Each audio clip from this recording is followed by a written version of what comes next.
மகா வராகி அம்மன் கோவிலில் ஆடி நவராத்திரி விழாவை முன்னிட்டு லட்சார்ணை பெருவிழா நடைபெற்றது. நாமக்கல் சேந்தமங்கலம் சாலை எம்ஜிஆர் நகரில் தங்காய் மற்றும் ஸ்ரீ மகா வராகி அம்மன் கோவில் அமைந்துள்ளது. இந்த கோவிலில் கடந்த 10 வருடங்களாக வருடந்தோறும் ஆடி நவராத்திரி விழா கொண்டாடப்பட்டு வருகிறது. அந்த வகையில் இந்த ஆண்டு விழா நடப்பாண்டில் 11ஆம் ஆண்டு காப்பு கட்டு நிகழ்ச்சியுடன் நவராத்திரி திருவிழா ஆரம்பமான நிலையில் இக்கோயிலில் லட்சார்ணை நடைபெற்றது. இந்நிகழ்ச்சியில் பக்தர்கள், பெண்கள் உள்ளிட்டோர் கலந்து கொண்டனர்.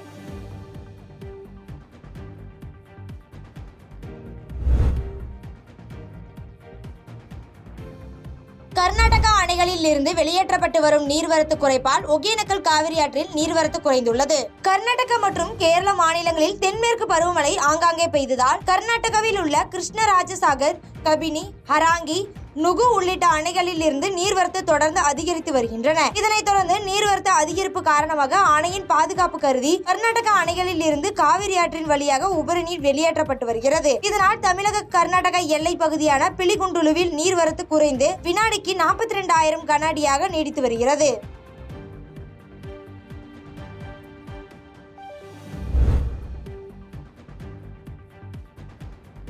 பட்டுக்கோட்டை சாலையில் புதிய நெல் கொள்முதல் நிலையத்தை மூட வலியுறுத்தி கிராம மக்கள் 100க்கும் மேற்பட்டோர் சாலை மறியல் போராட்டத்தில் ஈடுபட்டதால் பரபரப்பு ஏற்பட்டுள்ளது.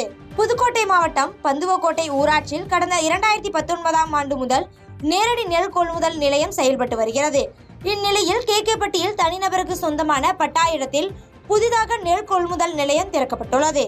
இதனைத் தொடர்ந்து நேரடி நெல் கொள்முதல் நிலையம் பாதிக்கப்படுவதாகவும் பந்துவக்கோட்டை நெல் கொள்முதல் நிலையத்தை மூடுவதற்கான நடவடிக்கைகள் மேற்கொள்ளப்பட்டு வருவதாகவும், இது தொடர்ந்து நடவடிக்கை எடுத்து புதிதாக திறக்கப்பட்ட கேகேப்பட்டி நெல் கொள்முதல் நிலையத்தை நிரந்தரமாக மூடக்கோரி மருதன்கோன் விடுதி 4 ரோட்டில் திருச்சி பட்டுக்கோட்டை சாலையில் கிராம மக்கள் 100க்கும் மேற்பட்டோர் சாலை மறியல் போராட்டத்தில் ஈடுபட்டனர். இதனால் அப்பகுதியில் போக்குவரத்து பாதிப்பு அடைந்தது. இதன் காரணமாக போராட்டத்தில் ஈடுபட்டவர்கள் மீது வழக்கு பதிவு செய்து கைது செய்யப்பட்டதால் அங்கு பரபரப்பு ஏற்பட்டது.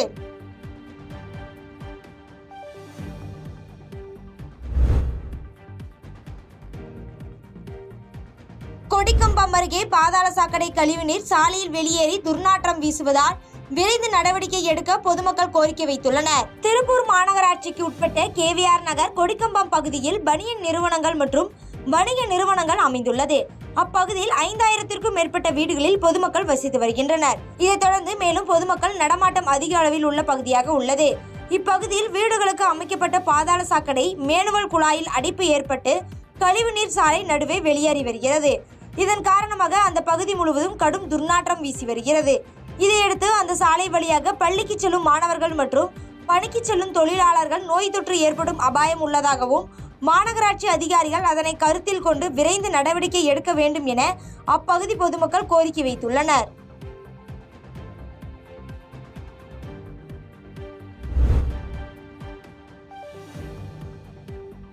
கேரளாவில் பரவி வரும் நிபா வைரஸ் எதிரொலியால் தமிழக கேரள எல்லைகளில் தீவிர சோதனை மேற்கொள்ளப்பட்டு வருகிறது. கேரள மாநிலத்தில் நிபா வைரஸ் காரணமாக சிறுவன் உயிரிழந்த நிலையில் தமிழகத்தில் கேரளா மாநிலத்தை ஒட்டியுள்ள எல்லை சோதனை சாவடிகளில் கண்காணிப்பு தீவிரப்படுத்தப்பட்டுள்ளது.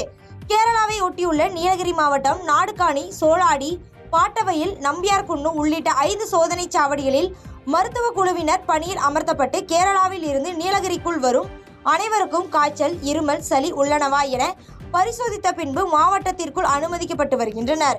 அதேபோல் நிபா வைரஸ் பற்றிய தடுப்பு விழிப்புணர்வு குறித்த துண்டு பிரசுரங்களும் வழங்கப்பட்டு வருகின்றன.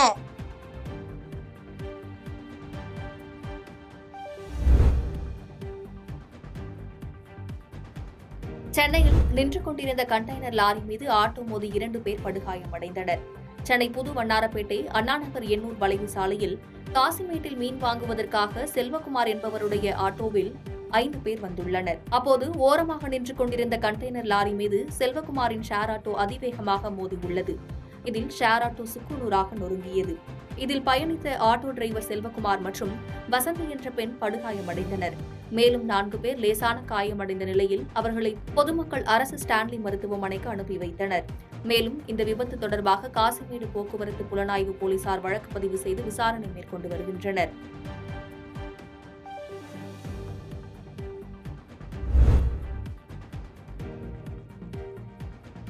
மதுரையில் தமிழ்நாடு வருவாய்த்துறை அலுவலர் சங்க வைர விழா ஆண்டை முன்னிட்டு மாவட்ட ஆட்சியர் சிறப்பு அஞ்சல் உரையை வெளியிட்டார். மதுரை ரயில் நிலையம் அருகே தமிழ்நாடு வருவாய் அலுவலர் சங்க வைர விழா ஆண்டை முன்னிட்டு தலைமை அஞ்சலக அலுவலக வளாகத்தில் சிறப்பு அஞ்சல் உரை வெளியீட்டு விழா நடைபெற்றது.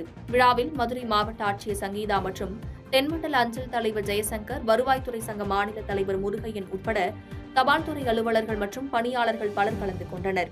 இதனைத் தொடர்ந்து மதுரை மாவட்ட ஆட்சியர் சங்கீதா தமிழ்நாடு வருவாய்த்துறை அலுவலர் சங்க வைர விழா ஆண்டை முன்னிட்டு சிறப்பு அஞ்சல் உரையை வெளியிட்டார். பின்னர் அஞ்சல் துறை சார்பாக மாவட்ட ஆட்சியரின் புகைப்படத்துடன் கூடிய அஞ்சல் தலை நினைவு பரிசாக வழங்கப்பட்டது.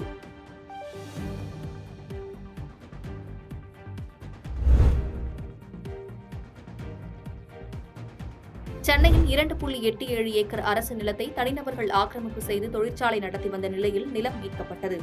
சென்னை குன்றத்தூர் அடுத்த நந்தம்பாக்கம் ஊராட்சிக்கு உட்பட்ட பகுதியில் 2.87 ஏக்கர் அரசு நிலத்தை தனிநபர்கள் ஆக்கிரமிப்பு செய்து தண்ணீர் கம்பெனி, கட்டுமானப் பொருட்கள் விற்பது, கல் அறுக்கும் தொழிற்சாலை ஆகியவற்றை நடத்தி வந்துள்ளனர். இதனை அறிந்த குன்றத்தூர் தாசில்தார், வருவாய் அலுவலர் ஆகியோர் தலைமையில் சென்ற வருவாய்த்துறை அதிகாரிகள் ஆக்கிரமிப்பு செய்யப்பட்டிருந்த இடத்தை சுற்றிலும் அமைக்கப்பட்டிருந்த காம்பவுண்ட் சுவர்களை இடித்து அகற்றினர். அந்த பகுதியில் உள்ள தொழிற்சாலைகளை அப்புறப்படுத்துவதற்கு கால அவகாசம் கொடுக்கப்பட்டுள்ளது.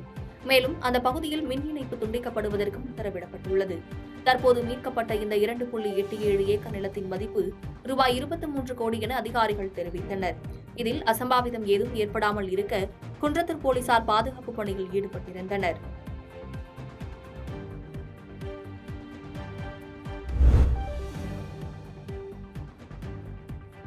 திருக்கோவிலூர் அருகே இயங்கி வரும் அரசு ஆரம்ப சுகாதார நிலையத்தில் அடிப்படை வசதிகள் ஏதும் இல்லாததால் பொதுமக்கள் அவதியுற்று வருகின்றனர். கள்ளக்குறிச்சி மாவட்டம் திருக்கோவிலூர் அருகே டி. குன்னத்தூர் கிராமத்தில் அரசு ஆரம்ப சுகாதார நிலையம் ஒன்று கடந்த 20 ஆண்டுகளுக்கு மேலாக இயங்கி வருகிறது. இந்த அரசு ஆரம்ப சுகாதார நிலையத்தில் 20க்கும் மேற்பட்ட கிராமங்களைச் சேர்ந்த கர்ப்பிணி பெண்கள் மற்றும் நோயாளிகள் மருத்துவம் பார்த்து வருகின்றனர். இந்த நிலையில் கடந்த ஓராண்டிற்கு மேலாக கர்ப்பிணி பெண்கள் அமர்வதற்கு இருக்கை கூட இல்லாமல் தரையில் அமர்ந்து மருத்துவம் பார்க்கும் அவல நிலை உள்ளது. மேலும் ஆரம்ப சுகாதார நிலையத்தில் சுத்திகரிக்கப்பட்ட குடிநீர் இல்லாததால் அருகாமையில் உள்ள கைப்பம்பில் தண்ணீர் பிடிக்க வேண்டிய நிலை உள்ளது. எனவே உடனடியாக சுத்திகரிக்கப்பட்ட குடிநீர் மற்றும் இருக்கை வசதிகளையும் ஏற்படுத்தி தர வேண்டும் என அப்பகுதி மக்கள் கோரிக்கை வைத்துள்ளனர்.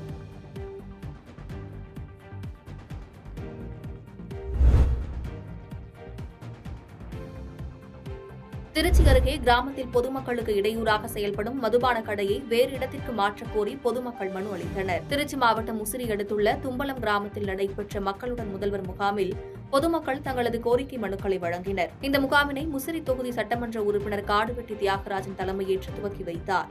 முகாமில் வருவாய்த்துறை, வேளாண்மைத்துறை, மின்சாரத்துறை, காவல்துறை, மருத்துவத்துறை உட்பட அரசு சார்ந்த பல்வேறு துறை அலுவலர்கள் கலந்து கொண்டனர். இதில் பொதுமக்கள் பல்வேறு கோரிக்கைகள் குறித்து சுமார் 600க்கும் மேற்பட்ட மனுக்களை அளித்தனர். அப்போது தும்பலம் ஊராட்சி கடைவீதி பகுதியில் பொதுமக்களுக்கு இடையூறாக செயல்படும் டாஸ்மாக் மதுபான கடை மற்றும் பார் ஆகியவற்றை ஊருக்கு வெளியே அமைக்க வேண்டும் என பொதுமக்கள் சார்பில் கோரிக்கை மனு அளிக்கப்பட்டது.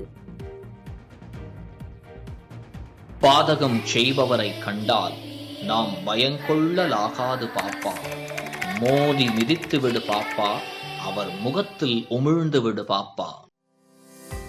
அண்மை செய்திகளை உடனுக்குடன் தெரிந்து கொள்ள இணைந்திருங்கள் இயம்நாடு தொலைக்காட்சியுடன்.